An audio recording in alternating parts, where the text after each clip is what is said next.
Mahkamah Konstitusi atau MK sepakat memilih Hakim MK Suhartoyo sebagai Ketua MK yang baru, menggantikan Anwar Usman yang dicopot. Penunjukan Suhartoyo sebagai Ketua MK dilakukan secara musyawarah bersama dengan 9 Hakim MK yang lain. Lalu siapakah sosok Suhartoyo yang kini menjadi pimpinan tertinggi lembaga yudikatif di Indonesia tersebut?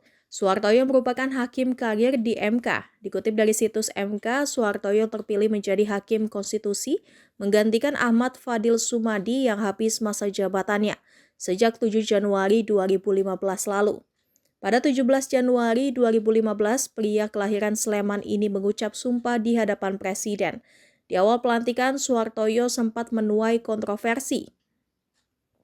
Pengangkatan Suhartoyo menjadi hakim konstitusi sempat ditentang Komisi Yudisial. Alasannya karena Suhartoyo masih ditelusuri terkait dugaan pelanggaran kode etik. Suhartoyo terseret pembebasan terpidana kasus dana talangan bantuan likuiditas Bank Indonesia atau BLBI senilai 2,2 triliun rupiah saat perkara tersebut disidangkan di Pengadilan Negeri Jakarta Selatan. Namun demikian, setelah 5 tahun berlalu, kasus itu menguap di Komisi Yudisial. Pada klarifikasinya, Suhartoyo menampik terlibat dalam dugaan gratifikasi kasus BLBI.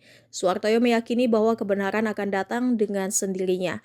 Dalam posisinya sebagai calon hakim konstitusi kala itu, ia telah melewati beberapa tahapan fit and proper test sebelum terpilih.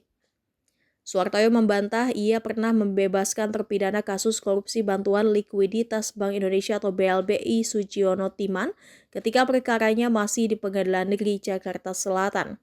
Menurut Suhartoyo, ketika perkara tersebut disidangkan, bukan ia yang menyidangkan di Pengadilan Negeri Jakarta Selatan. Jauh sebelum menjadi hakim MK, Suhartoyo pertama kali bertugas sebagai calon hakim di Pengadilan Negeri Bandar Lampung pada tahun 1986. Ia pun dipercaya menjadi hakim pengadilan negeri di beberapa kota hingga tahun 2011.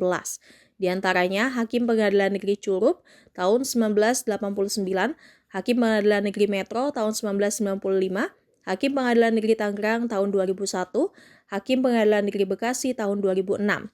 Sebelum akhirnya menjabat sebagai hakim pada Pengadilan Tinggi Denpasar. Ia juga terpilih menjadi Wakil Ketua Pengadilan Negeri Kota Bumi tahun 1999, Ketua Pengadilan Negeri Praya tahun 2004, Wakil Ketua Pengadilan Negeri Pontianak tahun 2009, Ketua Pengadilan Negeri Pontianak tahun 2010, Wakil Ketua Pengadilan Negeri Jakarta Timur tahun 2011, serta Ketua Pengadilan Negeri Jakarta Selatan tahun 2011. Kemudian Suhartoyo menjadi hakim di Mahkamah Agung. Pengalaman panjangnya di Mahkamah Agung membuat Suhartoyo tidak kaku lagi ketika dimandatkan tugas di MK. Pria kelahiran Sleman 15 November tahun 1959 itu tercatat pernah mengenyam pendidikan S1 di Universitas Islam Indonesia tahun 1983, kemudian dilanjutkan S2 di Universitas Tarumanegara tahun 2003 dan S3 di Universitas Jayabaya tahun 2014. Jangan lupa subscribe ya!